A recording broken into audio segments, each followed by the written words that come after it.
DPD Ray Bali optimis pertumbuhan sektor properti di Bali pada tahun 2025 akan semakin meningkat. Meskipun adanya kenaikan pajak pertambahan nilai atau PPN sebesar 12%, properti di Bali akan semakin tumbuh seiring permintaan hunian rumah yang tinggi.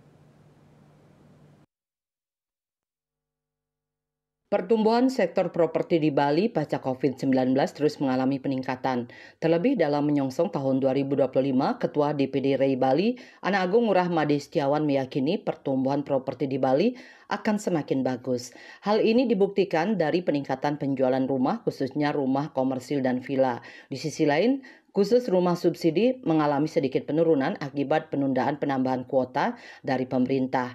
Sangat optimis. Di Bali, khususnya perumahan sangat optimis, apalagi TPDA sudah menjanjikan di awal tahun 2025 bulan Januari akan mengeluarkan kuota. Begitu juga dengan perumahan komersil dan villa, pasti akan mengalami penjualan yang meningkat walaupun adanya peningkatan PPN sebesar 12%. Karena permintaan daripada rumah komersil sangat banyak di Bali. Buktinya dengan terjualnya tahun 2024 sekitar 1.300 unit di Bali, termasuk villa.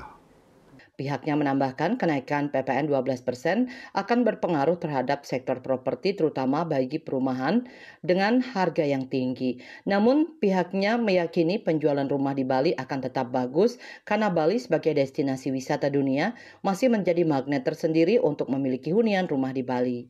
Andika, Bali TV.